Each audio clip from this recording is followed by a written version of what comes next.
نحمده ونصلي على رسوله الكريم اما بعد فاعوذ بالله من الشيطان الرجيم بسم الله الرحمن الرحيم كتب عليكم القتال وهو كره لكم وعسى ان تكرهوا شيئا وهو خير لكم وعسى ان تحبوا شيئا وهو شر لكم والله يعلم وانتم لا تعلمون صدق اللہ العلی العظیم۔ حضرات اکرام، سورہ بقرہ کی آیت نمبر 216 کا درس چل رہا ہے۔ آج درس کا دوسرا حصہ پیش ہے، جس میں اللہ رب العزت نے فرمایا کہ تمہارے اوپر قتال فرض کیا گیا، وَهُوَ كُرْهٌ لَكُمْ، اور وہ تمہارے لیے ناگوار ہے۔ وَعَسَىٰ أَن تَكْرَهُوا شَيْئًا، اور قریب ہے کہ تم برا سمجھو کسی چیز کو، وَهُوَ خَيْرٌ لَكُمْ، اور وہ چیز تمہارے لیے بہتر ہو۔ وَعَسَىٰ أَن تُحِبُّوا شَيْئًا وَهُوَ شَرٌّ لَكُمْ، اور قریب ہے کہ تم کسی چیز کو پسند کرو اور وہ چیز تمہارے لیے بری ہو۔ واللہ یعلم وانتم لا تعلمون، اور اللہ رب العزت جانتا ہے اور تم نہیں جانتے ہو۔ ہجرت سے پہلے مسلمانوں کو جہاد کی اجازت نہیں تھی۔ ہجرت کے بعد جب کتابی اور غیر کتابی منکرین نے بہت مسلمانوں کو پریشان کیا اور مسلمانوں کی زندگی دوہر ہو گئی، تب انہیں بدلہ لینے کی اجازت دی گئی کہ جو تم پر ظلم کرے اور لڑے تو تم بھی اس سے بدلہ لو۔ اس پر بھی مخالفین ظلم و ستم سے باز نہیں آئے اور ایمان والوں کو ہر جگہ اور ہر مقام پر ہر طرح ستانا شروع کیا۔ تب انہیں جہاد کی عام اجازت دی گئی۔ آیت عام اجازت ہے بلکہ فرضیت کی ہے، چونکہ جنگ میں جانی اور مالی قربانی کرنا ہوتی ہے اور یہ نفس پر بہت شاق ہے۔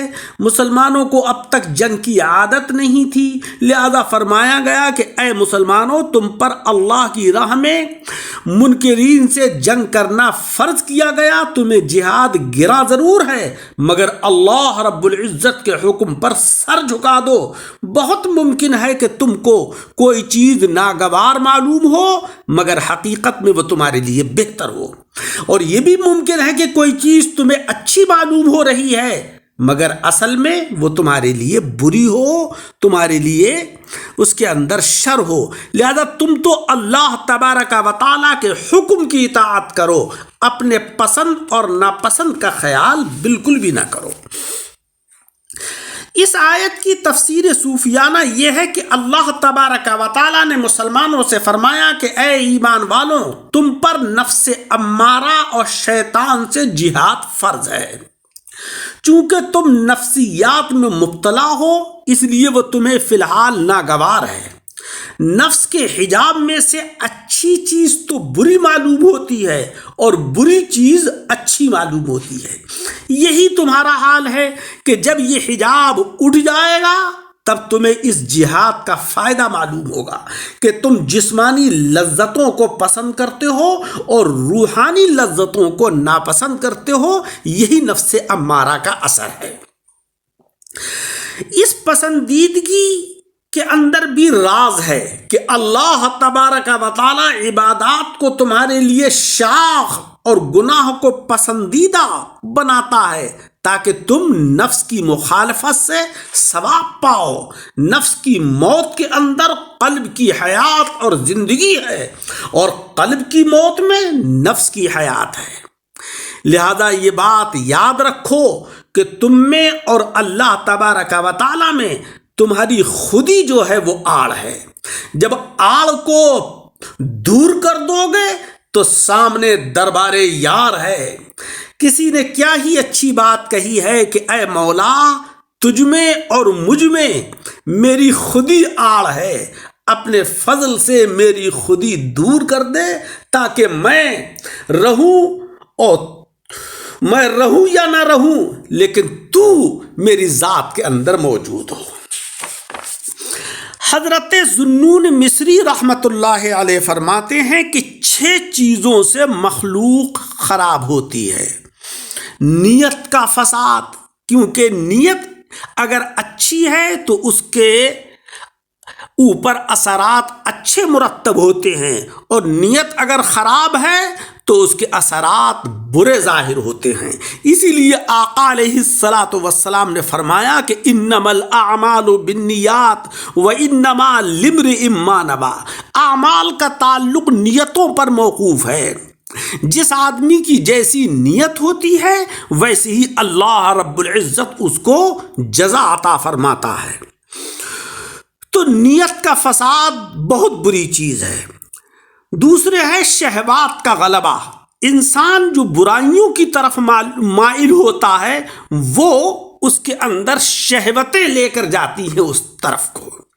انسان اپنی شہوتوں کی تکمیل کے لیے ان برائیوں کو انجام دے دیتا ہے، جس سے کہ اس کے اور اللہ تبارک و تعالیٰ کے درمیان ایک حجاب اور بعد قائم ہو جاتا ہے۔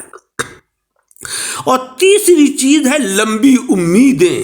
آج ہم بھی اسی مرض میں مبتلا ہیں کہ بڑی بڑی لمبی امیدیں قائم کر لیتے ہیں، اور جب اس کی تکمیل نہیں ہوتی ہے تو پھر ہم اللہ رب العزت کی رحمتوں سے نا امید ہونے لگتے ہیں۔ اور ایک چیز ہے مخلوق کو راضی رکھنے کی کوشش۔ آج ہم مخلوق کو راضی کرنے کے لیے تو خوب تگ و دو کرتے ہیں، مگر خالق کو راضی کرنے کی ہماری توجہ کم ہوتی ہے۔ خواہشات کی پیروی اور سنت سے بے پرواہی۔ آج ہمیں سنتوں کی کوئی فکر نہیں ہے، ہم جانتے بھی نہیں ہیں، بہت سے امور کو ایسے انجام دے دیتے ہیں کہ جن کا شریعت مطہرہ سے کوئی تعلق نہیں ہوتا ہے، جو قرآن اور احادیث مبارکہ کے خلاف ہوتی ہیں۔ آقا علیہ الصلاۃ والسلام نے فرمایا کہ جس نے میری کسی ایسی سنت کو کہ جس کو لوگوں نے چھوڑ دیا ہو اور اس نے اس کو زندہ کیا، اس کو دلیل بنایا، تو اللہ تبارک و تعالیٰ 100 شہیدوں کا اجر و ثواب اس کو عطا فرماتا ہے۔ بزرگان دین کی عبادات سے غفلت اور ان کی عیب جوئی کی کوشش۔ آج ہم بزرگوں کے قصے تو خوب بیان کرتے ہیں، بڑی بڑی محفلیں منعقد ہوتی ہیں اور اس میں بزرگوں کے قصے بیان کیے جاتے ہیں، مگر انہوں نے جو عبادات کی ہیں، جو ریاضات کی ہیں، ان سے ہم غافل رہتے ہیں، ان کو اپنانے کی طرف ہماری توجہ نہیں ہوتی ہے۔ لہذا نفس سے ایسا جہاد کرو کہ اس کے اندر یہ عیوب رہیں ہی نہ۔ جب رہیں گے ہی نہیں یہ عیوب تو یقیناً اللہ جل شانہ وعم نوالہ راضی اور خوش ہوگا۔ مولا تبارک و تعالیٰ کی رضا اور خوشنودی، اسی پر آخرت میں ہماری نجات ہے۔ حضرات صوفیاء اکرام فرماتے ہیں کہ عبادات کی گرانی بھی اللہ تبارک و تعالیٰ کی رحمت ہے، جس سے کہ ثواب زیادہ ہو جاتا ہے۔ جس کا دل عبادات میں لگے اس کو قرب الہی زیادہ نصیب ہوتا ہے۔ پیارے آقا علیہ الصلاۃ والسلام فرماتے ہیں کہ جعلت قرۃ عینی فی الصلاۃ، نماز کے اندر میری آنکھوں کی ٹھنڈک مقرر کی گئی ہے۔ گویا کہ جو نماز پڑھتا ہے وہ میری آنکھوں کو سکون اور ٹھنڈک پہنچاتا ہے۔ عزیزوں، آج ہم نمازوں سے غافل ہیں، نمازوں کو بڑی آسانی سے چھوڑ دیا کرتے ہیں، جس میں کہ آقا علیہ الصلاۃ والسلام کی آنکھوں کی ٹھنڈک ہے۔ اور جس پر نماز یا تلاوت گراں ہو مگر وہ نفس کو مجبور کر کے عبادات پر قائم رہے، اس کا ثواب زیادہ ہوتا ہے۔ ہمارے سامنے کھانا موجود ہے، پانی بھی ہے، شربت بھی ہے، قسم قسم کے فروٹ موجود ہیں، مگر ہم صرف اس لیے اپنے نفس کو مار رہے ہیں کہ اللہ تبارک و تعالیٰ کی رضا اور خوشنودی اسی میں ہے کہ ہم ایک وقت مقرر تک جو ہے وہ ایسے ہی خاموش بھوکے اور پیاسے بیٹھے رہیں، جب اللہ تبارک و تعالیٰ کا حکم ہو تو ہم افطار کریں، تو یقیناً اس کے اندر ہم نے نفس کشی کی، نفس کو مارا۔ اللہ تبارک و تعالیٰ کی رضا اور خوشی حاصل ہوتی ہے۔ دیکھو، فرشتوں کو عبادات کا ثواب نہیں، کیونکہ وہاں طبیعت کی گرانی نہیں ہے۔ اسی طریقے سے موت کے بعد مردے قبر کے اندر تلاوت اور نماز ادا کرتے ہیں، مگر ان پر ان کو ثواب نہیں ملتا ہے، بلکہ زندہ لوگ انہیں ایصال ثواب کرتے ہیں، کیونکہ وہاں گرانی نفس ختم ہو چکی ہے۔ جنت میں لوگ اللہ کا ذکر کریں گے، مگر اس ذکر پر ان کو ثواب نہیں ملے گا۔ وہاں پر نفس امارہ ختم ہو چکا ہے، گرانی جاتی رہی ہے، ثواب بھی جاتا رہا ہے۔ غرض کہ گرانی تباہ جو ہے وہ زیادتی ثواب کا موجب ہے۔ جتنی طبیعت کے اوپر گرانی ہوگی، جتنی طبیعت کے اوپر جو ہے وہ بھاری پن ہوگا، اور اس بھاری پن کو برداشت کرتے ہوئے وہ اللہ کی عبادت کی طرف کو مائل ہوگا، اتنا ہی اجر و ثواب زیادہ ملے گا۔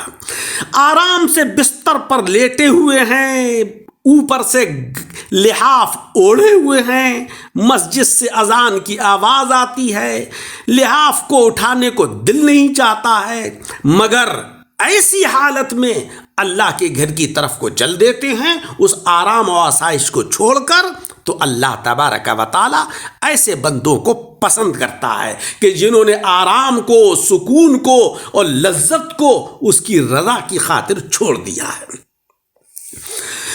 وَهُوَ كُرْهٌ لَكُمْ، اس آیت میں اللہ تبارک و تعالیٰ نے فرمایا، اس میں حضرات صحابہ اکرام کی تعریف ہے، برائی یا تنقیص نہیں ہے کہ وَهُوَ كُرْهٌ لَكُمْ، یہ جہاد تمہارے لیے ناگوار ہے۔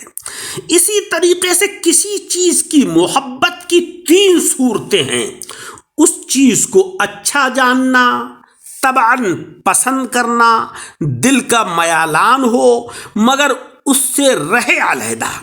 دل تو مائل ہے اس کی طرف کو، اس کو اچھا بھی جانتا ہے، وہ اس کو بہت پسند ہے، مگر اس لیے اس سے دور ہے کہ اللہ اور اس کے رسول کا حکم جو ہے وہ نہیں ہے، تو اس پر اللہ تبارک و تعالی ڈبل ثواب عطا فرماتا ہے۔ پیارے آقا علیہ الصلاۃ والسلام ارشاد فرماتے ہیں کہ جسے کسی حسینہ عورت زنا کے لیے بلائے اور وہ خوف الہی کی بنا پر اس سے الگ رہے تو کل قیامت میں عرش کے سائے میں ہوگا۔ اس آیت میں ان تحبوا شیئا میں یہی میلان مراد ہے کہ تم کسی چیز کو پسند کرتے ہو حالانکہ وہ چیز تمہارے لیے بری ہو، کیونکہ اللہ رب العزت اس کی حقیقت سے واقف ہے، تم ناواقف ہو۔ حضرات صوفیہ اکرام فرماتے ہیں کہ جس طریقے سے باریک یا دور کی چیز دیکھنے کے لیے خوردبین یا دوربین آنکھ پر لگانا پڑتی ہے، اسی طریقے سے عقل کے اوپر عشق و اطاعت کی حقیقت میں عینک لگانا ضروری ہے، جس سے کہ عقل اصل حقیقت پا سکے، ورنہ انسان ٹھوکریں کھاتا پھرتا ہے۔ دنیا کی ترقی کوئی بری چیز نہیں ہے، خوب عروج و ارتقاء حاصل کیجئے، خوب تگ و دو کیجئے، خوب محنت کیجئے، خوب کمائیے، اسلام ہرگز اس سے روکتا نہیں ہے، مگر اسلام یہ کہتا ہے کہ وہ تمہاری کمائی، وہ تمہاری تگ و دو، وہ تمہاری کوشش، وہ تمہاری محنت شریعت جناب محمد مصطفیٰ صلی اللہ علیہ وسلم کے دائرے میں ہو۔ اسی کو اللہ جل شانہ و عم نوالہ نے فرمایا ہے کہ تمہارے اوپر قتال فرض کیا گیا حالانکہ وہ تمہارے لیے ناگوار ہے، اور کچھ چیزیں ایسی ہیں کہ جن کو تم برا سمجھتے ہو حالانکہ وہ تمہارے حق میں بہتر ہوتی ہیں، اور کچھ چیزیں وہ ہوتی ہیں کہ جن کو تم بہت پسند کرتے ہو حالانکہ وہ تمہارے لیے بری ہوتی ہیں، کیونکہ تم ان کی حقیقت سے واقف نہیں ہو، حقائق سے اللہ جل شانہ و عم نوالہ واقف ہے۔ اللہ تبارک و تعالی عمل کی توفیق عطا فرمائے۔ درس کو سن کر احباب کے ساتھ شیئر کریں اور ہمارے یوٹیوب چینل دعوت حق درس قرآن کو لائک اور سبسکرائب کریں۔